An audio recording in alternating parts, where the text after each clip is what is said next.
Kadang-kadang kalau bersaksi untuk orang lain, wah dia katakan apa adanya.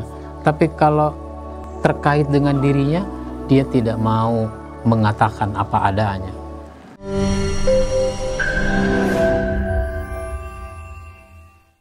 Assalamualaikum warahmatullahi wabarakatuh.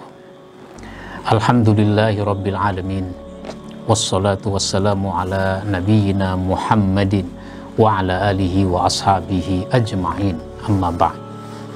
Saudaraku kaum muslimin, para pemirsa dimanapun Anda berada, kita ingin membahas tentang jenis-jenis adil. Kepada siapa kita harus berlaku adil? Cakupannya luas, cakupannya banyak. Yang pertama, kalau seorang pemimpin, seorang pejabat, maka dia harus berlaku adil kepada rakyat yang dipimpinnya. Ya, dalam skala kecil, kalau orang jadi bapak, jadi suami, berarti dia harus berlaku adil kepada istri, kepada anak. Nanti ada pembahasan tersendiri. Nah, sekarang dalam konteks yang lebih luas, pemimpin itu punya rakyat yang dipimpin. Maka seorang pemimpin harus berlaku adil kepada rakyatnya. Kalau dia bisa berlaku adil kepada rakyatnya, maka dia menjadi orang yang akan dilindungi oleh Allah Subhanahu wa Ta'ala pada hari kiamat nanti, di mana pada hari itu tidak ada perlindungan kecuali cuma dari Allah. Di dalam satu hadis disebutkan, sab'atun yuzilluhumullahu yawma la zilla illa zillu. Ada 7 golongan orang yang nanti akan dinaungi oleh Allah, yang pada hari itu tidak ada naungan kecuali cuma dari Allah. Nah, satu di antara 7 golongan itu adalah imamun adilun, imam yang adil, pemimpin yang adil. Maka di dalam hadis lain riwayat At-Tirmizi, Rasulullah bersabda, inna ahabbal ibad ilallahi yaumal qiyamah wa adnahum ilaihi majlisan imamun adilun. Sesungguhnya hamba yang paling dicintai Allah pada hari kiamat dan tempat duduknya dekat, dengan Allah Subhanahu wa Ta'ala, dekat dengan Rasulullah Sallallahu Alaihi Wasallam, itu adalah pemimpin yang adil. Maka kalau orang menjadi pemimpin yang adil, hak-hak rakyatnya dipenuhi, bahkan dia nggak apa-apa lapar duluan. Kalau lagi kesulitan ekonomi, dia lapar duluan, rakyatnya belakangan. Yang penting rakyatnya dulu. Nah, ini pernah terjadi pada Abu Bakar As-Siddiq. Abu Bakar As-Siddiq jadi khalifah. Ketika jadi khalifah, pada masanya terjadi musim paceklik. Orang kesulitan pangan. Maka pagi-pagi rakyat datang ke rumah Khalifah Abu Bakar. Wahai Khalifah, hari ini tidak ada yang bisa kami masak. Tolong bagikan bahan makanan untuk kami. Melihat hal itu, Abu Bakar As-Siddiq hanya meneteskan air mata. Seolah-olah dia ingin menunjukkan kepada rakyatnya hanya air mata yang bisa ditunjukkan. Karung-karung gandum sudah tidak ada. Kalau rakyatnya hari ini nggak bisa masak, Abu Bakar As-Siddiq dari kemarin-kemarin sudah nggak bisa masak. Nah, itu begitu. Jadi pemimpin harus berlaku adil kepada rakyatnya. Yang kedua adalah adil terhadap diri sendiri.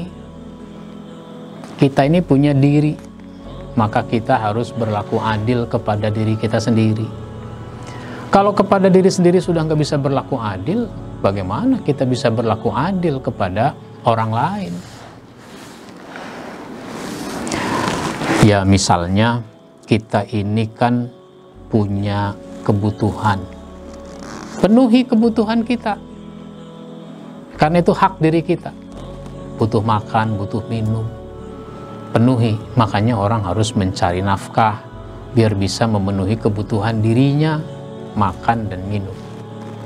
Waktunya makan, makan. Waktunya istirahat, istirahat. Penuhi hak diri. Itu namanya berlaku adil kepada diri kita sendiri.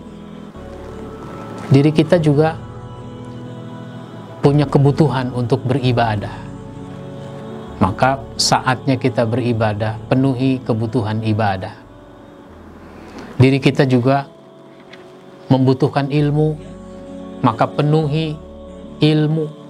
Sehingga orang harus mencari ilmu, mendapatkan ilmu. Itu namanya dia berlaku adil kepada diri sendiri. Apa yang menjadi hak-hak dirinya itu dia penuhi.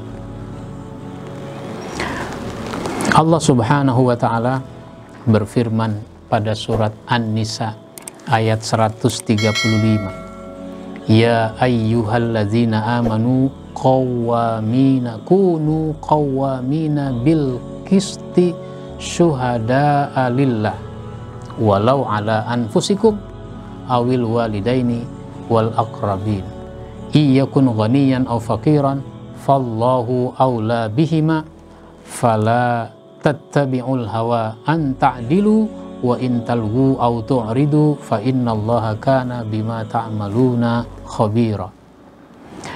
Hai orang-orang yang beriman, jadilah kamu penegak keadilan, menjadi saksi karena Allah walaupun terhadap dirimu sendiri. Kalau dalam konteks hukum kita menjadi saksi, maka berlaku adillah kita terhadap diri kita sendiri dalam persaksian.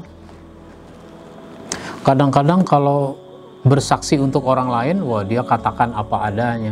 Tapi kalau terkait dengan dirinya, dia tidak mau mengatakan apa adanya.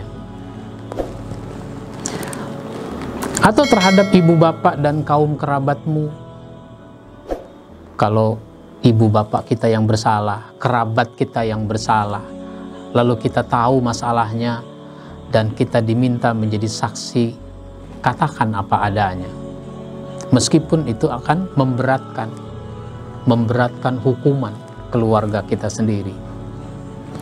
Jika yang terdakwa kaya ataupun miskin, maka Allah lebih tahu kemaslahatan atau kebaikannya. Allah Maha tahu. Maka janganlah kamu mengikuti hawa nafsu karena ingin menyimpang dari kebenaran. Akhirnya yang salah kita tidak katakan salah. Kita pelintir sedemikian rupa, kita otak-atik sedemikian rupa, biar supaya yang salah ini tidak dikatakan salah. Dan jika kamu memutarbalikkan kata-kata atau enggan menjadi saksi, maka ketahuilah bahwa Allah Maha teliti terhadap apa yang kamu kerjakan.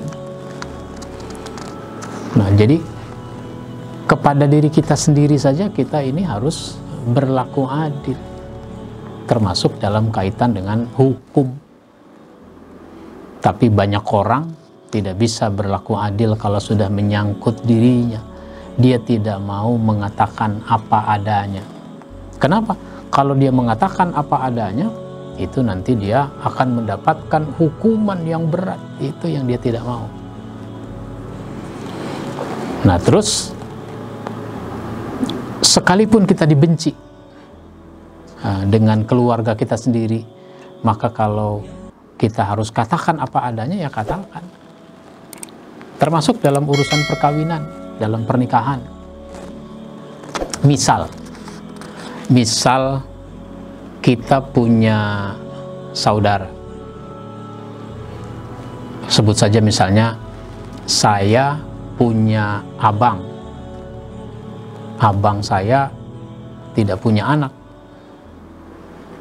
Ada anak angkat perempuan. Sudah dewasa, ini anak mau dinikahkan, mau menikah. abang saya itu yang menikahkan dalam arti menjadi wali. Saya diminta menjadi saksi, maka saya harus katakan apa adanya.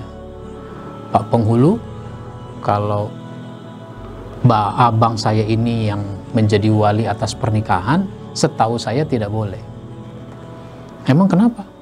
Karena ini anak perempuan, bukan anak kandungnya, tapi ini anak angkat. Sementara si anak angkat taunya abang saya ini adalah bapak kandungnya. Wah, heboh jadinya.